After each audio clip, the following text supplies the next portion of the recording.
Jenny Goldstein, and welcome to a brand new day. It's a little hot outside, a little dry, but it's never the wrong condition for poppy.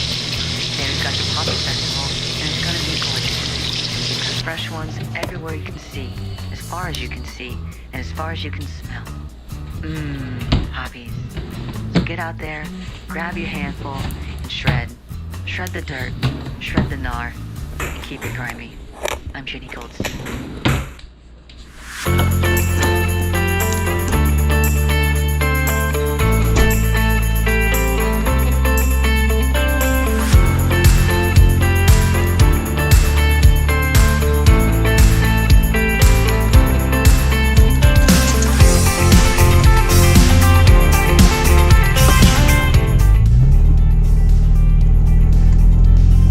What's up, guys? Thanks for checking out this week's wander.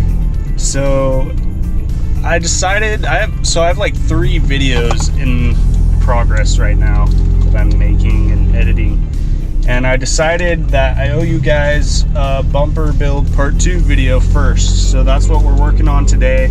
I'm gonna rush to make this one priority.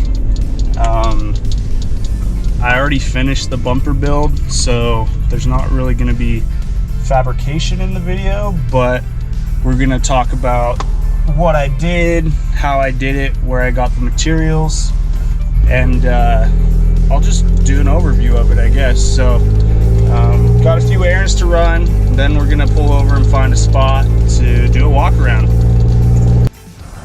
All right, so here we go. This is what the bumper looks like, all dialed in. Super low profile. I decided not to do the wings here because I don't really need them. Well, it might be a good idea, but I thought it would look cleaner just to have the bottom tube. This is what I came up with. Just a super simple, swing arm here. Made sure to reinforce it.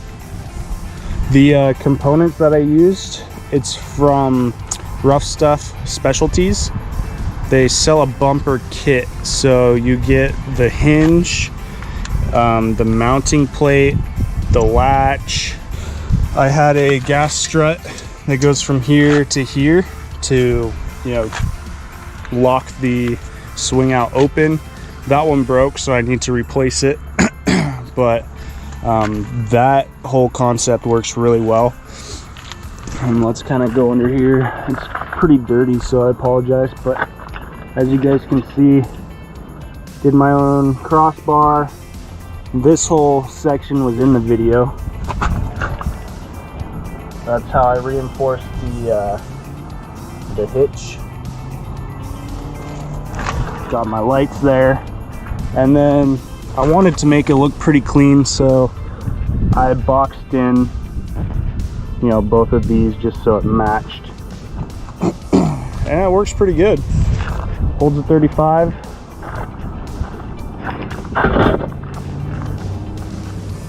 It does wobble a tiny bit when I'm bouncing over rocks and stuff. I think I just need to tighten my latch, and that will help out a lot. But you guys get a sneak peek of the new wrap.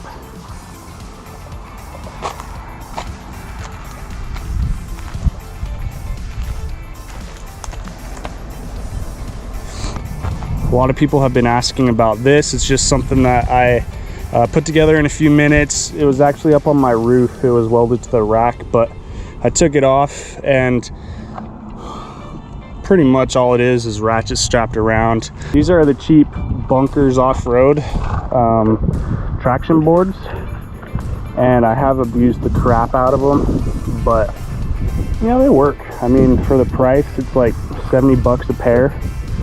For the price, I mean, I couldn't justify getting Max Tracks, so I consider them disposable at that price. Once they get too beat up, you just buy another pair. But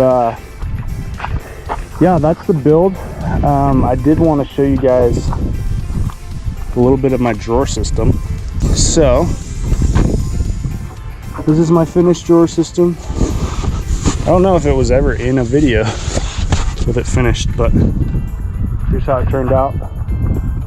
I'm gonna do a full build walk around video in the near future, but this is kind of my tools: first aid, tire changing, and I have my window covers in there.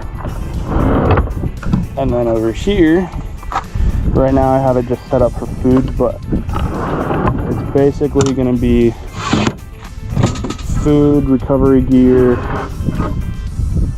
whatever. I need to consolidate some of this and organize it, but right now it's just food.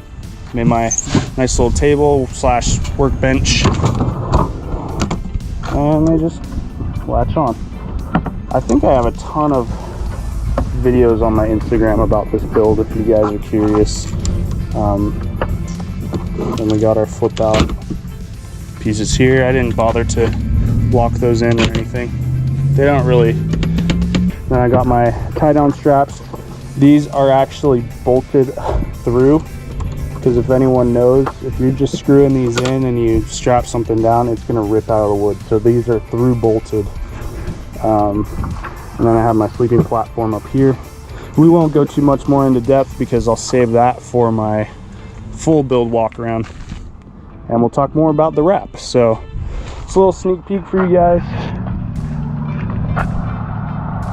Looks pretty good. I dig it. I got all the steel at Harris Industrial Gases and Metal Co. is what it's called. It's up in Auburn, pretty close to Rough Stuff too, so you know, they're all local to me. But you guys could probably find a steel yard pretty close to you, and you know, I think I built this thing for under 500 bucks. So all right guys, that concludes this video. I really appreciate your support. We hit 500 subscribers last week, I think, so that's pretty awesome. That was a goal that I've had for a while, and I haven't been putting out a lot of content. Just kind of been getting burnt out, had other priorities, but seeing that goal achieved kind of, you know, helped me put out some more videos. So next goal is 1,000. Let's make it happen. Hopefully by then I'll be monetized and we can put some money back into the channel to make better content. So I appreciate it, guys.